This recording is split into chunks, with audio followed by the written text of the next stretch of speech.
हरे कृष्णा। भगवत गीता के इस वीडियो में हम शुरू करेंगे छठा अध्याय, जिसको टाइटल दिया गया है ध्यान योग। पहले श्लोक में श्री भगवान वाच, यानी भगवान श्री कृष्ण स्वयं बोल रहे हैं, जो पुरुष अपने कर्म फल के प्रति अनासक्त है।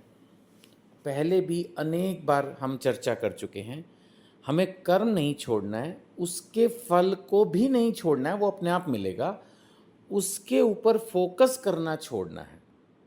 यानी अपना बेस्ट करके रिजल्ट को भगवान के हाथों छोड़ दो। ये है परफेक्ट सिचुएशन। सो जो पुरुष अपने कर्म फल के प्रति अनासक्त है और जो अपने कर्तव्य का पालन करता है, ठीक है, जो पुरुष अपने कर्म फल के प्रति अनासक्त है और अपने कर्तव्य का पालन करता है, जो उसको कर्म करने वो कर रहा है, उसके फलों पर वो फोकस नहीं कर रहा, वही सेम 2.47 चल रहा है, वही सन्यासी, वही योगी है। योगी का अर्थ पहले भी कई बार मैंने डिस्कस किया है। योगी का अर्थ है जब हम अपने कर्म, अपने फल भगवान से जोड़ देते हैं, यानी खुद का भगवान के साथ संबंध जोड़, वो है योग। और जो ऐसा कर रहा है वो है योगी। यानी योगी और भक्त क्या एक ही मान के चल सकते हैं? हाँ। सो जो पुरुष अपने कर्म फल के प्रति अनासक्त है, अपने कर्तव्य का पालन करता है, वही सन्यासी और वही असली योगी है। ठीक है, पहले भी ये चर्चा हो चुकी है कि अगर हम अपनी दुनिया में रहते रहें, माता पिता, पत्नी, बच्चों के साथ, भाई बहन के साथ रहते रहें, परिवार समाज के साथ रहते रहें और ऐसी मानसिक स्थिति हासिल कर लें जिसमें हम अपने जीवन में संतुष्ट हैं, सदैव दूसरों की सेवा में लगे, हरि नाम करते हैं, मैंने पहले भी ये सारी चीज़ें रिपीट की है, फिर बार बार बोल रहा हूँ, तो हम सन्यासी हैं। सन्यासी का अर्थ या सन्यास का अर्थ ये नहीं है कि हम सब कुछ त्याग कर आश्रम में चले जाएं, जंगल में चले जाएं। अगर हम ऐसा कर रहे हैं तो गलत तो बिल्कुल नहीं है। कहीं आप ये सोचो कि मैं इस चीज़ को क्रिटिसाइज कर रहा हूँ, ना ना ना ना। मैं ये कह रहा हूँ कि अगर हम अपने भौतिक जीवन में ही रहते हुए अपनी मानसिक स्थिति से भौतिक कार्यकलाप, भौतिकता, इंद्रिय तृप्ति, हर वक्त ऐश मौज की जो चीज़ें हैं और जो ग्रॉस मना की गई हैं चीज़ें, नॉनवेज खाना, ड्रिंक करना, पर स्त्री गमन, ये सब चीज़ें अगर हम छोड़ दें अपने जीवन से, तो हम एक तरह से सन्यासी ही हैं। वह नहीं जो न तो अग्नि जलाता है न कर्म करता है। भगवान कह रहे इसका मतलब काम तो करना है आपको। ये नहीं कि भाई सब कुछ छोड़ दिया आपने, कोई कर्म नहीं करते। ना अग्नि जलाता का मतलब वो बेसिकली कोई एक्टिविटी नहीं कर रहा। भगवान कह रहे उसको नहीं मैं मान रहा हूँ जो कर्म फल से अनासक्त है। एक्चुअली ये बड़ा मुश्किल है, इसीलिए भगवान ने उसको इतना बड़ा चैलेंज दिया, और जो इसको हासिल कर ले उसको बड़ा पुरस्कार। उसको बोला तू ही मेरा सच्चा भक्त है, तू ही सन्यासी है, तू ही बेस्ट है, तू ही परफेक्ट है। छठे अध्याय के दूसरे श्लोक पर चलेंगे, उसमें भी ऑलमोस्ट यही बात अभी भगवान कह रहे हैं। हे पांडुपुत्र, जिसे सन्यास कहते हैं उसे ही तुम योग अर्थात पर भ्रम से युक्त होना, भगवान से कनेक्ट होना ही योग है। क्योंकि इंद्रिय तृप्ति के लिए इच्छा को त्यागे बिना कोई भी योगी नहीं हो सकता। प्रभुपाद जी ने कई बार कहा है, कृष्ण भक्ति और इंद्रिय तृप्ति ये दो अलग अलग लाइनें हैं। हम सोचें कि हम ऐश मौज सब कुछ भी करते रहें और भक्त भी बन जाएंगे। दिखावे के भक्त तो बन सकते हैं, असली भक्त नहीं बन पाएंगे।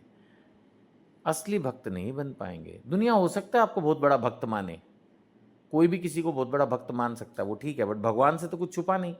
हमारे अंदर परमात्मा स्थित है, हर चीज़ की नॉलेज भगवान को है, तो इससे तो हम नहीं बच पाएंगे। तो कहने का मतलब है कि भगवान को तो सब वास्तविकता पता ही है।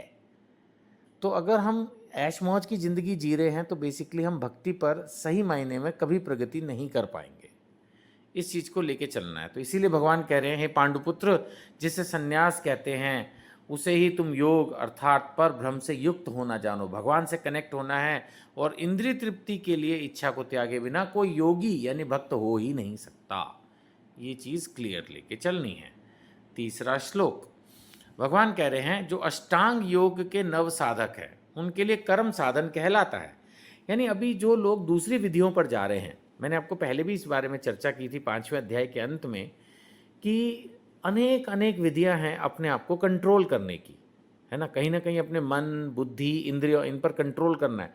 तो उनमें से एक अष्टांग योग भी होता है, यम नियम, इस तरह के बहुत सारे सिस्टम हैं आई विल से। और ऐसा नहीं कि वो बेकार हैं, उनमें भी बहुत सफलता मिलती है।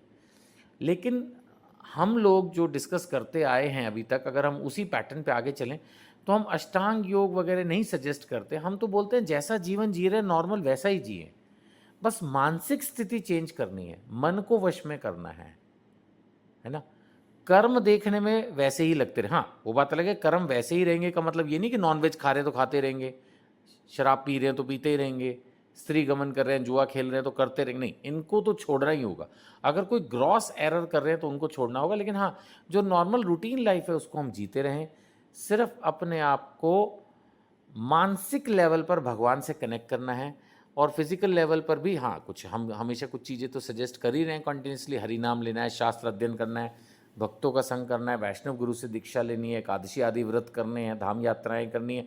तो ऐसे तो कुछ ना कुछ है ही, है ना। नवदा भक्ति में भी आती है हमेशा बातें, मैंने पहले भी कहा है कि भाई आप जो है श्रवण करिए, जितनी भी सत्संग हो सके, लेक्चर है उनको श्रवण कीजिए, भगवान के नामों का कीर्तन कीजिए, नाम रूप गुण लीला का, है ना, भगवान की पूजा कीजिए, हो सके तो भगवान की सेवा कीजिए, आरती उतारिए, दान कीजिए, है ना, अपना बलिदान करेंगे अपनी चीज़ों को भगवान के भक्तों की सेवा में। तो ये सब चीज़ें तो आपको डिफरेंट एक्टिविटीज़ करनी है, लेकिन एज सच बाकी कोई जीवन में त्याग संन्यास की ज़रूरत नहीं है, ठीक है ना। सो यहाँ पर भी वही है कि अष्टांग योग के नव साधन के लिए, साधक के लिए कर्म साधन कहलाता है। वो तो अभी कर्म ही कर रहा है और उसी को ही छोड़ने की सोच रहा है अभी। लेकिन जो योग सिद्ध पुरुष है उसके लिए समस्त भौतिक कार्यकलापों का परित्याग ही साधन कहलाता है। भौतिक कार्यकलाप का मतलब है इंद्रिय तृप्ति से रिलेटेड, जो उसकी नियमित कर्म है, जो उसकी सेवाएं हैं, उनको वो करता रहता है, लेकिन इंद्रिय तृप्तियों की सारी चीज़ों को वो बिल्कुल छोड़ देता है। यही हम बार बार चर्चा करते हैं। हरे कृष्णा।